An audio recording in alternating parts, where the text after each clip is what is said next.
सबसे पहले तो ये बताइएगा कि सरप्राइज़ कहा जा रहा है इसको, जो कि खान साहब ने ऐलान किया है, और एक तरफ ये बातें भी हो रही हैं कि बहुत से पीटीआई के रहनुमा राब्ता कर रहे हैं पीडीएम की हुकूमत से कि हमारे इस्तीफ़े मंजूर ना करें। तो क्या क्लैरिफाई कर सकते हैं कौन कौन से नाम है इसमें, या फिर सिर्फ ये पीडीएम की तरफ से या फिर ख्वाजा आसिफ साहब की तरफ से एक डिफेंसिव मूव है आपके अगेंस्ट?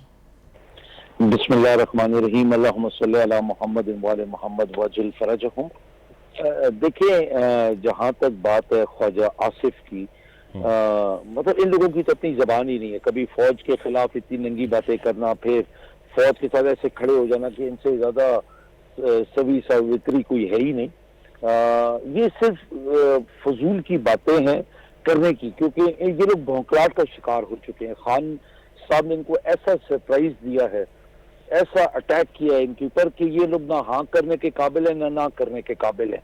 अभी जरदारी जैसे एक बंदे को, जिसने बलूचिस्तान में हुकूमत गिराई अपने पैसों के बलबूते पे, सिंध हुकूमत के पैसे और इनके माफियाज के पैसों के बलबूते पे, उसको अभी दे दिया है टोटल मैनेजमेंट। क्योंकि मैनेजमेंट इन लोगों से तो अभी इनकी मैनेजमेंट तो क्लियर कट नजर आ गई कि बिल्कुल जीरो है। वो शहबाज शरीफ तो जिस तरीके से नंगे हुए हैं as prime minister, as imported prime minister, वो तो हम सबके सामने है कि बिल्कुल कुछ करने के काबिल नहीं। डॉलर हम 100 पे ले आएंगे, तेल की कीमत 70 रुपए से ऊपर नहीं जानी चाहिए। तो इनकी जितना झूठ था वो खुल के सामने आ रहे। मईशत का तो बेड़ा रख करके इन लोगों ने रख दिया। तो अभी जब इन चीजें इनके कंट्रोल में नहीं है, और एक असेसमेंट है, और ये फौज पाकिस्तान की असेसमेंट है प्राइवेटली कि खान को प्राइम मिनिस्टर बनाना इनके लिए एक जरूरी अमल बन गया है। उसकी दो चीजें हैं।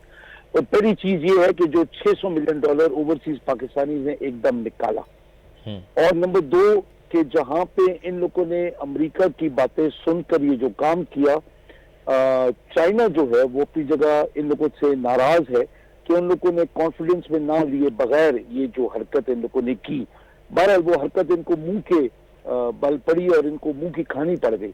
अल्हम्दुलिल्लाह इसके बाद अवाम जो सरचश्मा है हर ताकत का बाद खुदा, वो पीटीआई के साथ है। ये लोग कहते थे कि 2000 बंदा इकट्ठा कर लिया तो मैं अपनी मूछें शेव कर दूंगा और मैं ये कर दूंगा, और इलेक्शन का इन लोगों ने इस्तीफा दिया तो हम इलेक्शन करवा देंगे। ये इलेक्शन कमीशन को इस्तेमाल कर रहे हैं सिर्फ डिलेइंग टैक्टिक्स से।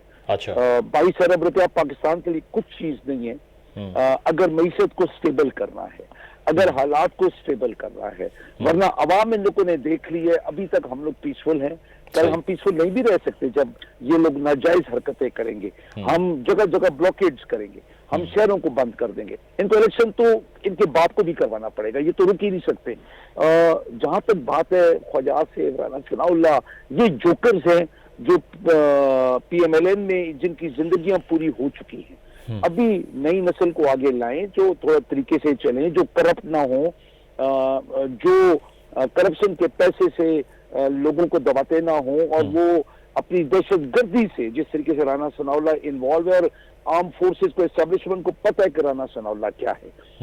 हमारी बदकिस्मत ये कि खामोश हैं उसके इंटीरियर मिनिस्टर बनने पे। ये साहब तकरीबन 3.5 साल आपकी हुकूमत भी रही ना, जो केस आपने बनाया वो स्टैंड ही नहीं कर सका। अगर आप कोई सही केस बनाते उन पर तो शायद ये बातें ना करनी पड़ती हैं अब इस वक्त के वो एब्सकॉन्डर हैं या क्या जो भी आप इल्ज़ामात लगा रहे हैं उन पर।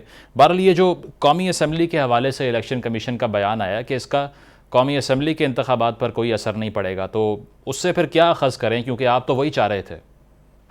खान ने जो मास्टर स्ट्रोक खेली है ना, उसके अंदर दूसरी जो बात आप कह रहे हैं ना कि हम लोग केसेस स्टैंड नहीं कर सके, अभी हम इन चीजों से आगे चलेंगे।